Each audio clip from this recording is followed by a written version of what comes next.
Lululemon Case Study by Michelle, Brandon, and Margaret. Lululemon was founded in 1998 by Dennis Chip Wilson. The company sells yoga-inspired apparel. The first store was opened in Vancouver, Canada in 2000.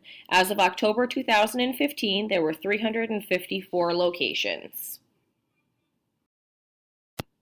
Lululemon's vision is to elevate the world from mediocrity to greatness. Their mission is to create components for people to live longer, healthier, more fun lives. Our manifesto is one way we share our culture with the community. It's an evolving collection of bold thoughts that allow for some real conversations to take place. This includes things such as friends are more important than money, focusing on positivity and happiness, as well as creativity. Lululemon's core values have contributed to the company's success. They include things like quality, entrepreneurship, greatness, product, integrity, balance, and fun.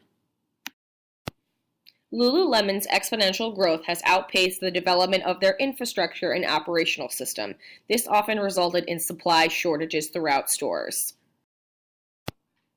Lululemon's strengths include their educated sales staff, strong advertising efforts, high-quality products, as well as their store ambassadors and cult-like following. Weaknesses include expensive price points, narrow product line, competition, and inventory issues. Some external factors that affect Lululemon's production would be that it doesn't own any of its own manufacturing facilities, but rather outsource production to others, as well as being exposed to trade embargoes, increased tariffs, inflation, all which could hurt profits. Strengths include trademark fabrics, community involvement, multiple green initiatives. Opportunities would be to expand their product line to serve additional markets and geographic areas. Weaknesses are the narrow product line, high price point. Threats would be increased competition, the economy, and new entrants to the market.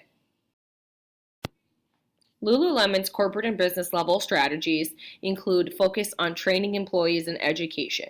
Employees' job is not to sell, but rather to educate guests. They practice a vertical retail model to avoid use of wholesalers and practice community-based marketing with individual stores having responsibility to reach consumers. Lululemon practices a focused differentiation strategy that is focused on making superior products that are advertised to a very targeted group of consumers, using special advanced fabrics and fit, relying on customer feedback, as well as using brand ambassadors as influencers to encourage others to buy the clothing. Lululemon's target customer is a 32-year-old, single, affluent woman who sets the tone for the brand.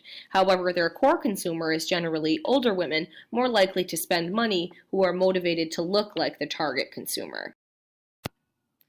Lululemon's real estate strategy is to start out with showrooms up to 2 years in advance of opening stores in cool, hip, urban neighborhoods to find brand ambassadors. They go into urban affluent areas first, then into urban areas, then into suburban affluent areas to reach both target and core consumers in that time. Lululemon focuses on individual stores as their main way to reach guests.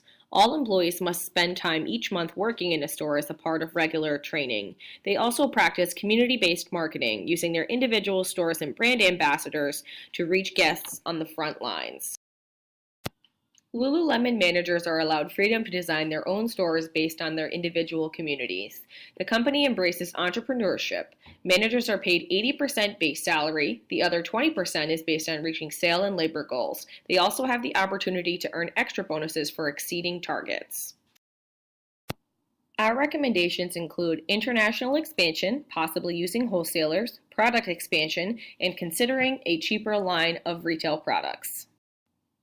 Expanding internationally would allow them to reach more consumers in other markets like Nike and Under Armour do. Expanding their products to include more sizes and more sportswear options other than yoga and running will also attract more customers. Having a cheaper line of products would make products more accessible to others and increase profits. Additional recommendations would be to invest in company infrastructure to be able to keep up with production needs before opening more locations, as well as adopting a more global approach to branding to increase the brand's visibility worldwide.